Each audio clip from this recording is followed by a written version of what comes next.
My name is Brimley Nielsen. I'm attending Salt Lake Community College. I'm studying to be an American Sign Language interpreter, and I'm also enrolled in a 2010 English class. In that class, we have been working on a project all semester. This is my final project. My subject started out as ectodermal dysplasia syndrome, but over the course of the semester, many things have changed and it has evolved into self-esteem. During my research, I read an article entitled Contribution of Self-Esteem and Collective Self-Esteem in Predicting Depression. In this paper, the writers defined self-esteem as this. Self-esteem is a term that reflects a person's overall evaluation or appraisal of his or her own worth. Self-esteem encompasses beliefs and emotions such as triumph, despair, pride, and shame. Self-esteem is a confidence in oneself, a satisfaction of what one is, and the self-respect that confidence brings. It is the appraisal or assessment of a person on one's own self-worth. It encompasses belief about one's capacity and worthiness. Yes, this is a very lengthy definition of self-esteem, but I love it so much. It explains everything very clearly. To understand it better, I want to break it down. The first thing they state that self-esteem encompasses beliefs and emotions such as triumph, despair, and pride. In the text, they give examples of this as saying, I am confident or I am worthy. So if you're saying things to yourself like, I'm stupid or I'm ugly, then you're going to believe those things. And if you say things like, I'm smart, I'm kind, you will be those things too. The second part they say is, self-esteem is a confidence in oneself. I think that self-confidence is a really hard thing to gain. I know that I myself struggle having self-confidence, and trying to overcome it is hard. But if you have confidence in yourself, you will have self-respect and satisfaction with yourself. You will be happier with who you are as a person. The third thing they state is, it encompasses belief about one's capacity and worthiness. I think that this is a huge thing. If you do not feel worthy for something, anything, it could be a cookie, or a friend, or a much bigger thing like a job or a raise. If you don't feel worthy for it, you're not going to act worthy or even try and achieve it. If you notice that through this quote, they talk a lot about belief. That, I feel like, is the key word to the whole definition. Self-confidence and self-esteem is a belief you have in yourself, not fact. You can feel and believe that you are dirt and that you are worthless. But that does not mean that you are. It just means that that's what you believe. You also can feel like you are better than other people, that you deserve more than they do. But that doesn't mean that you are. It's an interesting concept, but I like it. This idea gave me a theory. Kindness and positive thinking can keep self-esteem higher and prevent depression. In my research, I found an article. It's the perfect article for my subject.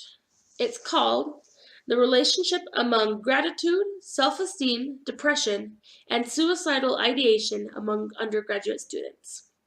This article was published in Scandinavia, though I feel like it applies to everywhere.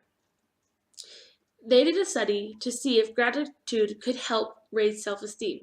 They studied undergraduate students and based their level of gratitude and their self-esteem. If they always said thank you to people, or they felt grateful for the things they had, they found that they had higher self-esteem.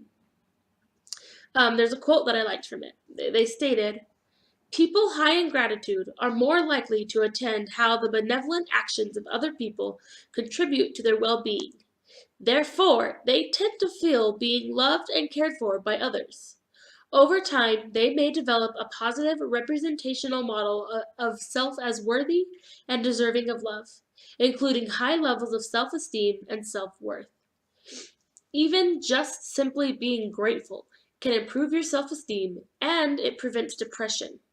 It's a proven thing. One thing that I did besides looking at articles for my research, is I also posted on Facebook asking my friends and families if they would share stories with me about either themselves or someone they know overcoming self-esteem. I didn't get very much back, not many people replied, but one story that I did get back, I really liked it. It really applied to my theory.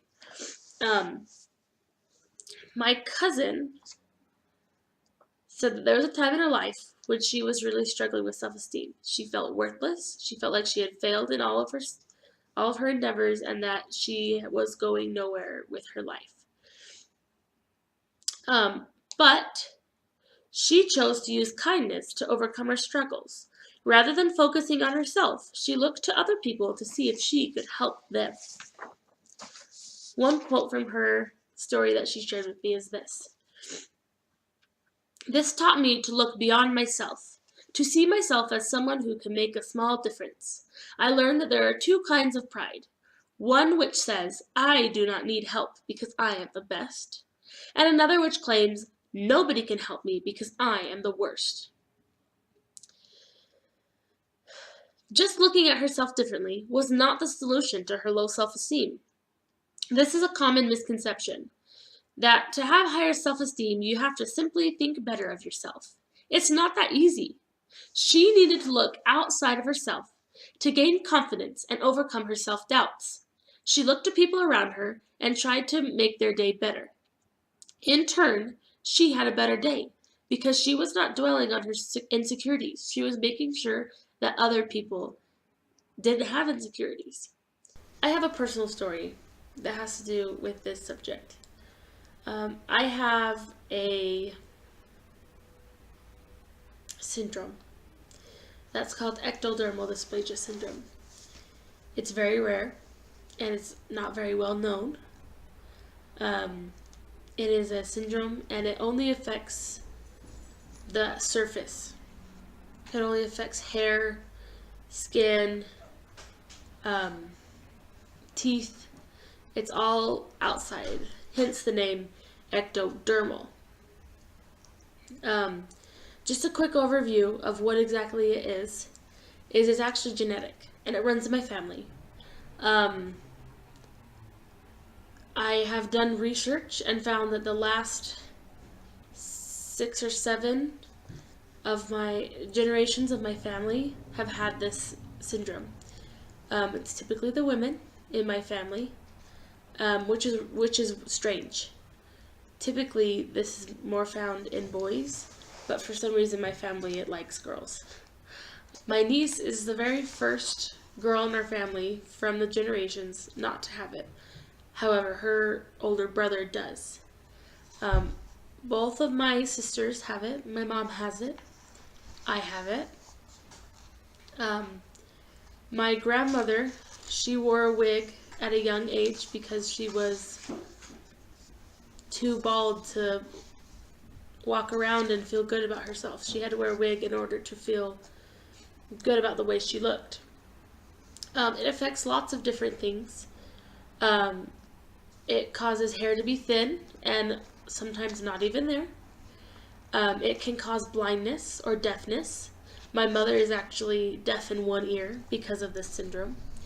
It also causes teeth to be absent and less sweat glands and saliva glands. And so it's nothing, depending on the severity, it can either affect you greatly to the point where anyone looking at you can tell that you're different, or it can be like how I have it very subtly, more the way I look at myself. I don't think anyone would look at me and think, oh wow, she clearly has some kind of sickness that's making her look like that.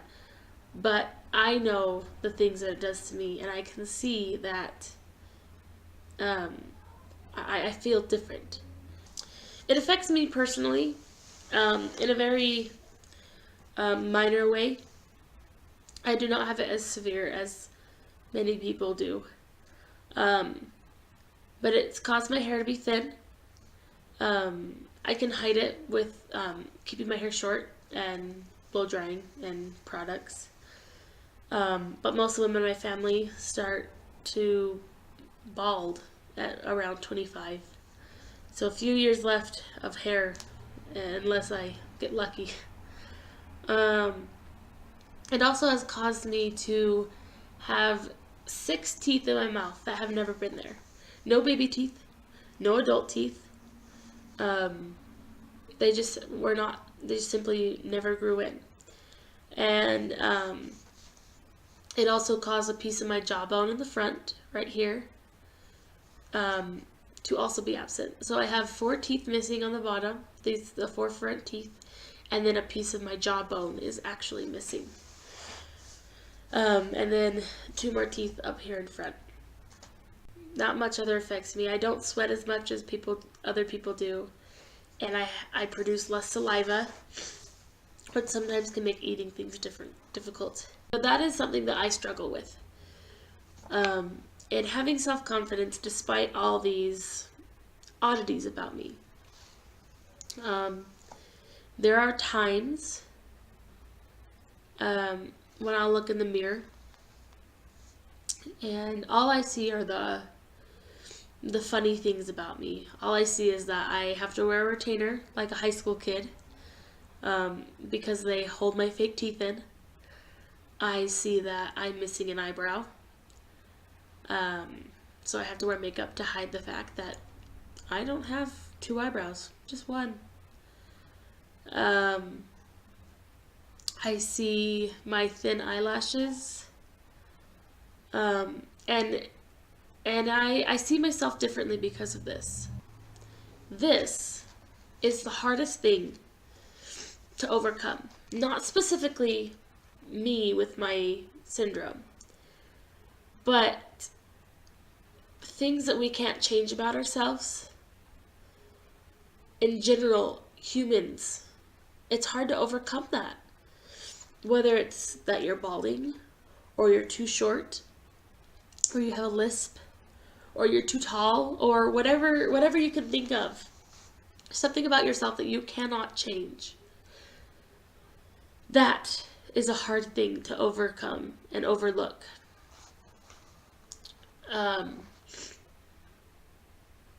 I mean, I can't change the fact that I might lose my hair one day. I can't change the fact that I could lose my hair. I can get implants for my teeth, but that's very expensive. I can wear makeup to hide it. But at the end of the day, it's all still there. No magic fix to suddenly not have the syndrome anymore. There's no cure because it's a syndrome. There's no cure for being short. There's no cure for anything that makes you feel like you're different and odd. For most of my life, I felt very ugly. And I thought that I was ugly. I did. But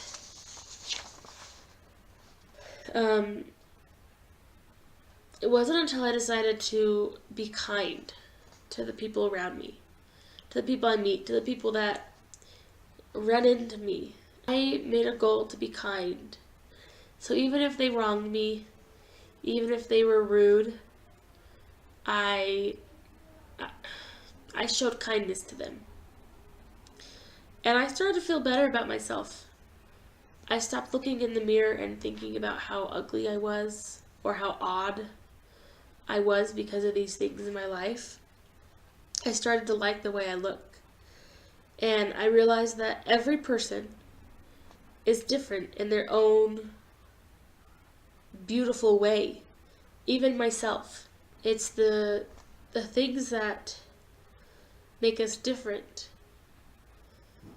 that give us variety. My personal experience also proves my theory that kindness and positive thinking can raise self-esteem. This isn't a fairy tale. This is real life. You can't magically wish to look like everyone else. You can't magically wish to be thinner. You can't magically wish to have flowing hair like Rapunzel. It's not a thing. It's not a fairy tale.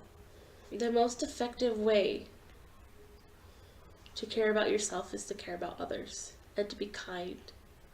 Because kindness builds self-esteem.